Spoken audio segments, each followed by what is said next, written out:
আসসালামু আলাইকুম রহমতুল্লাহ। অষ্টম শ্রেণী গণিত অনুশীলনী 11-র 16 নম্বর প্রশ্নের সমাধান করব ইনশাআল্লাহ। প্রশ্নটি হচ্ছে 50 জন শিক্ষার্থীর দৈনিক সঞ্চয় নিচে দেওয়া হলো। সঞ্চয় 41 থেকে 50, 51 থেকে 60, 61 থেকে 70, 71 থেকে 80, 81 থেকে 90, 91 থেকে 100। আর গণসংখ্যা দেওয়া আছে 6, 8, 13, 10, 8, 5। এর হচ্ছে প্রশ্ন। ক নম্বরে বলেছে ক্রমযোজিত গণসংখ্যার সারণী তৈরি করো। খতে বলেছে সারণী থেকে গড় নির্ণয় করো।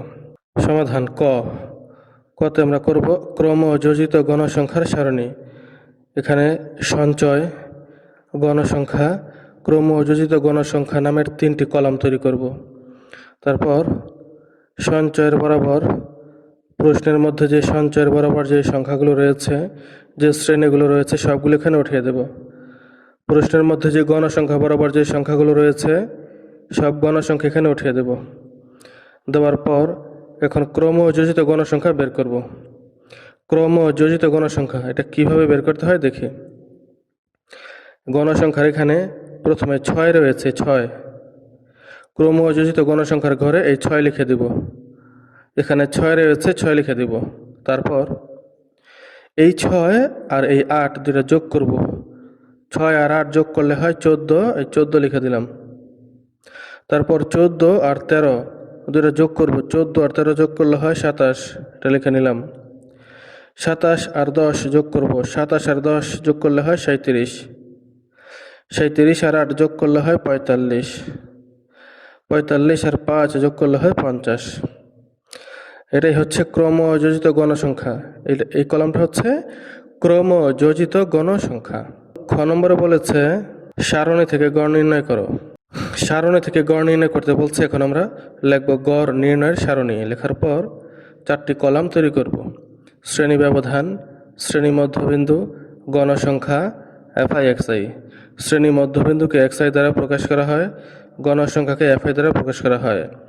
আর এফআই এবং এক্সআই এই দুটাকে গুণ দিয়ে এফআই এক্সআই। এই 4টা কলাম করলাম। এখন শ্রেণী ব্যবধানের বরাবর এই সংখ্যাগুলো কোথায় পেলাম? প্রশ্নের মধ্যে যে সঞ্চয় লেখা আছে না, সঞ্চয়ের বরাবর যে সংখ্যাগুলো ওই সবগুলো শ্রেণী ব্যবধানের ঘরে এই বরাবর কলামে লিখে দিয়েছি। তারপর প্রশ্নের মধ্যে গণসংখ্যার বরাবর যে সংখ্যাগুলো রয়েছে সবগুলো এই গণসংখ্যা বরাবর লিখে দিয়েছি। এবার শ্রেণী মধ্যবিন্দু কেমনে আসলো সেটা দেখি। শ্রেণী ব্যবধান এখানে 41 থেকে 50 এই দুটো যোগ করতে হবে।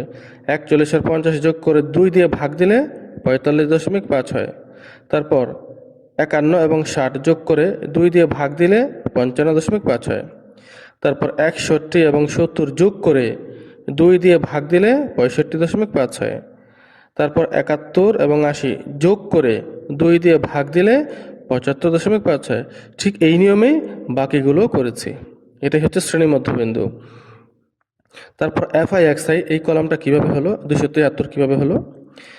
এই যে শ্রেণী মধ্যবিন্দুর 45.5 আর গণসংখ্যার 6 দুটা গুণ করতে হবে।